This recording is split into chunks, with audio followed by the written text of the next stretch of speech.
Hey guys, welcome to You the Boss podcast, episode 49. I'm your host, Pam, and today we're going to be talking about silencing your inner critic. Before we get started, if you're enjoying this podcast, we'd love to hear from you. We'd love to read a quick review. It helps us reach more listeners, it helps us reach more like-minded people.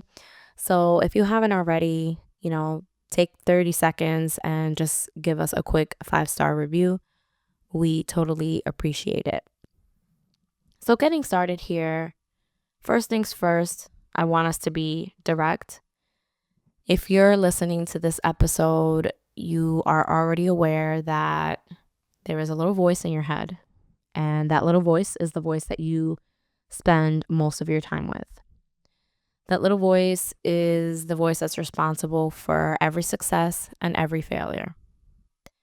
And what I mean by that is if you've recently succeeded in something, you know that you've probably told yourself, go ahead, look at you, and you patted yourself back with that little voice. And you also know that if you made a mistake, you might have beat yourself up a little bit. You were like, that was silly. How could you do that? Why'd you do that? And I know that last week we talked about mastering your inner dialogue. We talked about, getting started with those conversations and maybe filtering in to some of that. And this week I want to talk about silencing that inner critic. I want you to know that you're not always going to be in a winning state. You're not always going to be in a season of winning. There are seasons for winning and there are seasons for growing and learning. Never really a season for losing, because when you make a mistake, you still attempted. And so that puts you in a place of being ahead already, because you're not starting from zero, you're starting from experience. And I want to also let you know that it is totally possible for you to silence that inner critic.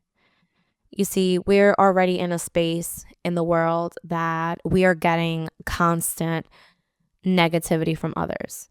I'm currently reading a book by Mel Robbins, and it's called The Let Them Theory.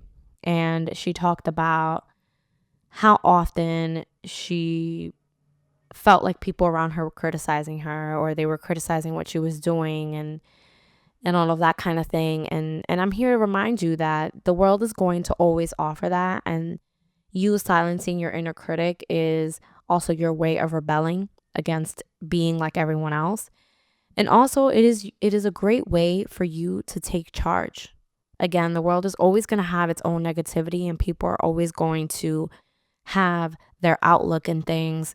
So why would you want to add to that with your own inner critic? Someone is always going to have something to say about what it is that you're doing. So why not take it upon yourself to say, all right, be quiet, I got it from here. And I have to say this, that silencing your inner critic comes with emotional maturity. Realize that I said emotional maturity, not that it comes with age and not that it comes with time.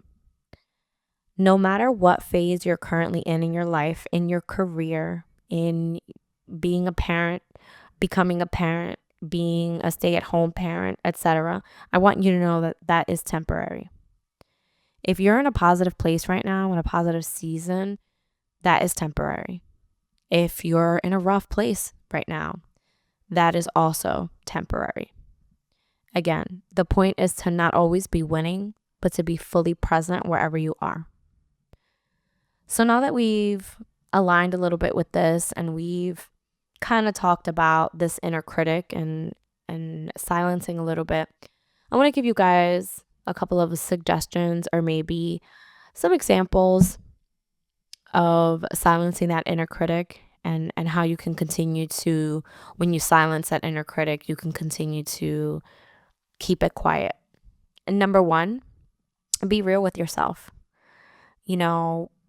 Understand that you have hard limitations and you have self-imposed limitations, and learning the difference between them.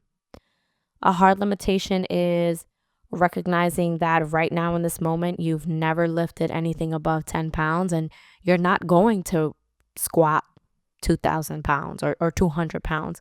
You're not going to that. That is a hard limitation. It just physically cannot happen right now. Realize that I said right now.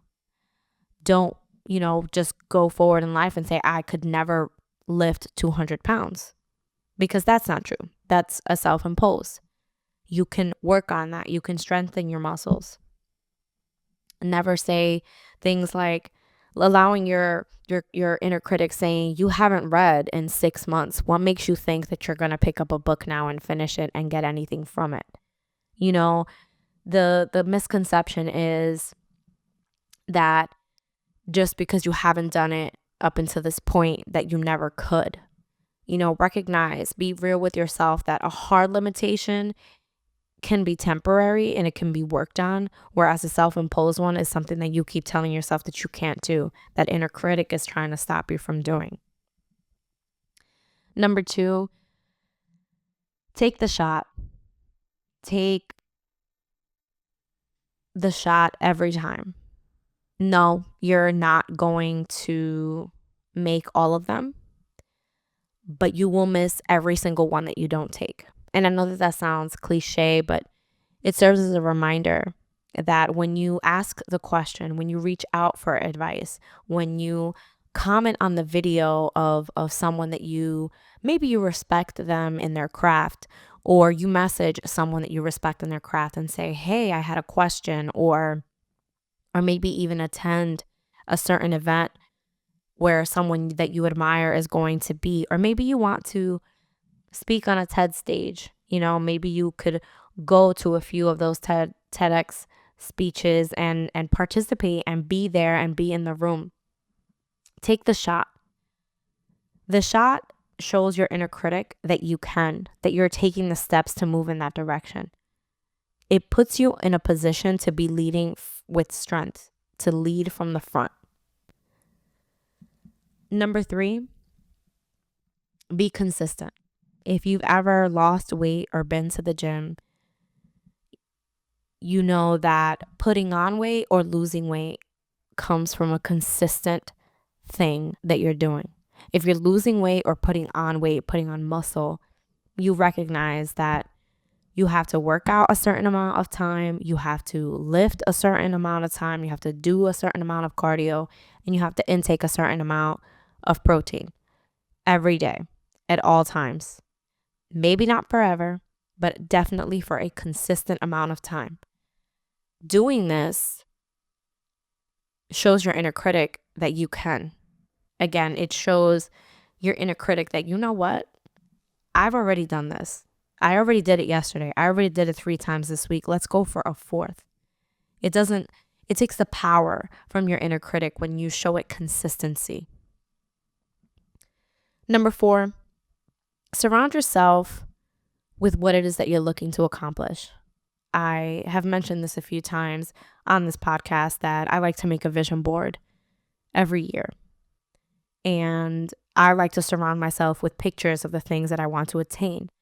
With the woman that I am becoming, I want to see her on this vision board. I want to see what I want my relationships to look like, the finances, the different little goals, the trips. I like to surround myself with those kinds of things. Maybe you're looking to be more organized. Maybe you're looking to just have a better setup for yourself. Maybe you want to reduce clutter. So surround yourself with things that are going to put you in that mindset. You're going to pave that road for yourself so that when you hit a bump, you can refer back to what it is that you're trying to do, instead of allowing your inner critic to say, you don't even know what you're talking about. You don't even know what you're doing. And is this easy? Is it easy to surround yourself with these things and be consistent and take your shot and just be honest with yourself? No. But you're listening to You the Boss podcast. You are the boss. You're the boss of whatever it is you want to accomplish. You know how to look out for yourself.